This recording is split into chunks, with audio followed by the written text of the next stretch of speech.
кездесуінің 14-інде жеңді және тек соның 8-інде қарсыласы мезгілінен бұрын. Қаматкал міне тамаша!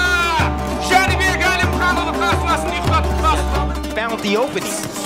Oh, and there's a short right hand and a devastating knockdown. Жәнібек Әлімханұлы әлемдегі ең үздік боксшылардың бірі. Қазақстан лақабатымен әлемге танылған Жәнібек дәл қазір кәсіпқой бокста ең қорқынышты қарсыластардың бірі. Көптеген жұлдызды чемпиондар Жәнібекке қарсы жекпе-жекке шығуға қорқып, басқа салмақтарға ауысып жатыр. Жыланда ауылының тумасы әуесқой бокста біраз жетістікке жеткен еді. 2013 жылғы әлем чемпионы, сол жылғы Азия чемпионы, 2014 жылғы Азия ойындарының чемпионы және де 3 дүркін Қазақстан чемпионы. Ал кәсіпқой бокста орта салмақтағы WBO және де IBF чемпиондық белбеулердің иегері. Батыр боксшымыз туралы біз арнайы видео шығарған болатынбыз. Көрмеген болсаңыздар, кіріп қарасаңыздар болады. Біраз уақыт бұрын Жәнібек 2024 жылы тағы да бір чемпиондық белбеуге қол жеткізетіні туралы айтқан болатын. Соған орай бүгін біз Жәнібек Қазақстан Әлімханұлының топ 5 ең үздік жекпе-жектері жайлы сөз қозғайтын боламыз. Ал осы видео басталмас бұрын міндетті түрде лайк басып арнаға тіркелуді ұмытпаңыздар. Сонымен қатар келесіде қай жауынгер туралы немесе де қандай тақырыпқа видео шығарайық, комментарийге жазып кетіңіздер. Және де біздің Азамат ТМ телеграм арнамызға қосылыңыздар. Тек осы жерде сіз UFC-ді тікелей эфирде тегін көре аласыздар. Сонымен қатар UFC және бокс туралы актуалды ақпарат осы жерде таба аласыздар. Сондықтан міндетті түрде тіркеліңіздер. Ал біз бастаймыз.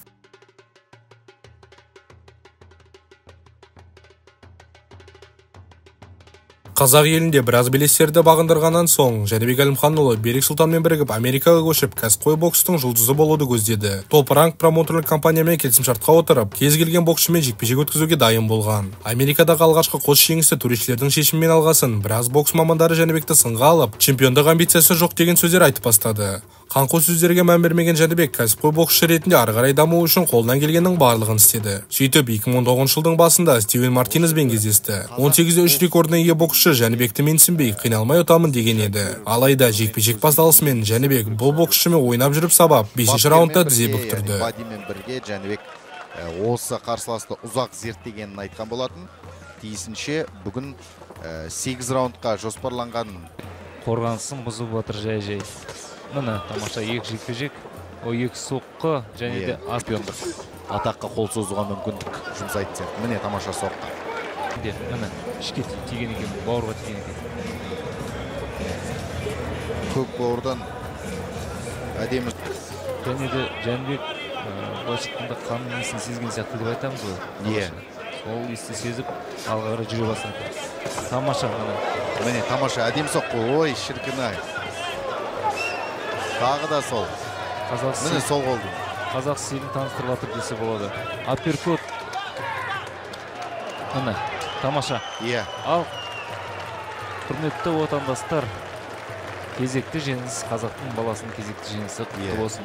7 ай өткен соң Жәнібек Әлімханұлы WBO Global және де WBC Continental Америка чемпиондық белбеулерін канадалық Стюарт Макленнонға қарсы қорғады. Жекпе-жек басталмас бұрын канадалық боксшы Жәнібекті боратқа тиіп мазақтаған еді. Бірақ жекпе-жек кезінде айтқан әр сөз үшін өкінген болатын. Себебі Жәнібек 5 раунд бойы оңбай таяқ жегізді. Алдымен 2-ші раундта дәл апперкотпен нокдаунға түсірді. Керемет! Міне дәл осы апперкот.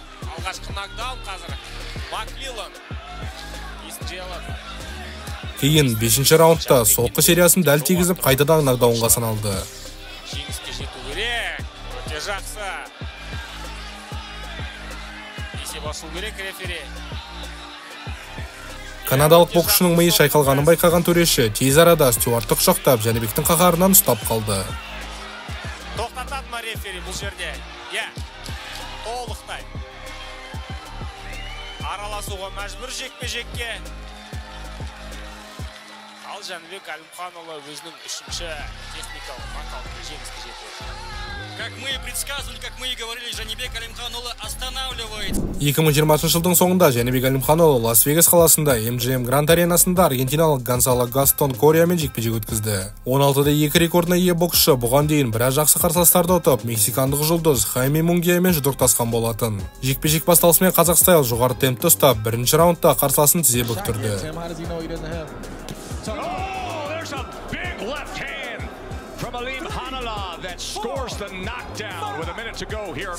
Кейін 2-ші раундтың соңына 10 секунд қалғанда Жәнібек әдемі соққы сериясымен Корияны таза нокаутқа түсіріп, жекпе-жекті аяқтаған болатын. he found the opening. Oh, and there's a short right hand and a devastating knockdown. Puts him under the bottom rope. He is laid out, face down. It's over. 2022 жылдың 21 мамырында Жәнібек Әлімханұлы британдық Дэнни Дигномен кездесті. Британдық боксшы бұған дейін бірде бір рет жеңілмей, әуесқой бокста 85-ге жуық жекпе-жек өткізіп, 2012 жылы әлем чемпионы атанды. Ал 2014 жылы Еуропа біріншілігінде жеңіске жеткен. Жәнібекпен кездеспес бұрын WBO Еуропа чемпиондық белбеуінің иегері болған. Осы жекпе-жекте WBO уақытша чемпиондық белбеуі ойнатылған болатын. Жекпе-жек басталысымен Жәнібек өзінің не үшін шыққанын көрсетіп, қарсыласын ауыр соққылармен жазалап жүрді. Оң солы бір екені түсінікті, міне тамаша. Қазақ стайлында әлемге паш ету мақсатым, арманым деген болатын.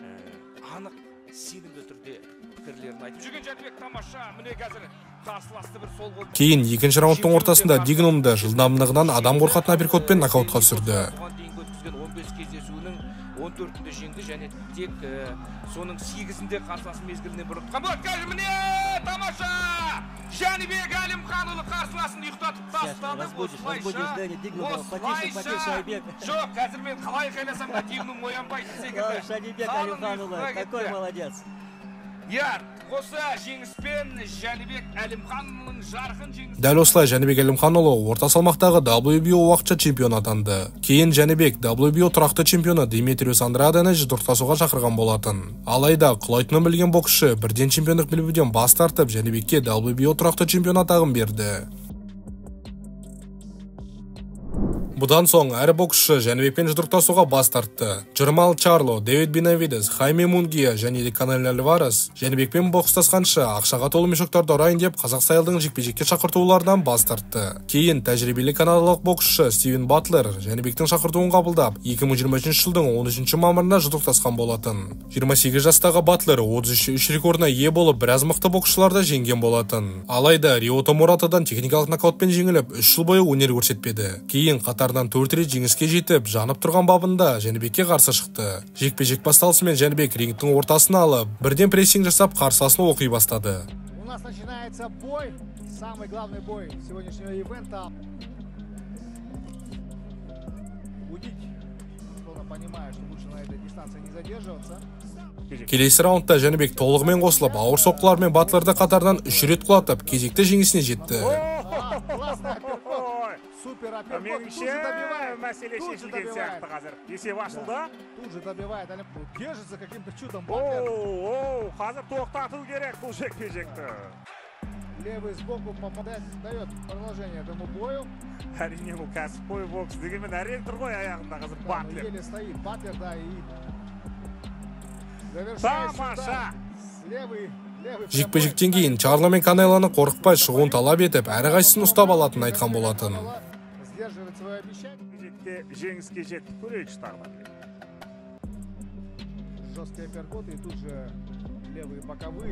Дәл қазір Жәнібек Әлімханұлы кәсіпқой бокстағы ең қиын және де ең қорқынышты боксшылардың бірі. Екі қолынан да ауыр соққыларға ие Жәнібек әр берген сұхбатында қазақ тілінде сөйлеп, әлемдік додада қазақ мүддесін қорғап тарих жазып келеді. Сондықтан Жәнібек Әлімханұлына абсолютті әлем чемпионы болуын тілейміз. Ал осымен біздің видео соңына дейін жетті. Қалай ойлайсыздар? Жәнібек Әлімханұлы Геннадий Головкин ағамыздың жетістіктеріне жетіп асып кете ала ма? Өз ойларыңызды комментарийге жазып кетсеңіздер болады. Міндетті түрде видеоға лайк басып арнаға тіркелуді ұмытпаңыздар. Сонымен қатар келесіде қай жауынгер туралы немесе қандай тақырыпқа видео шығарайық, комментарийге жазып кетіңіздер. Сіздермен бірге болған Азамат ММА арнасы. Сау саламатта көріскенше, сау болыңыздар.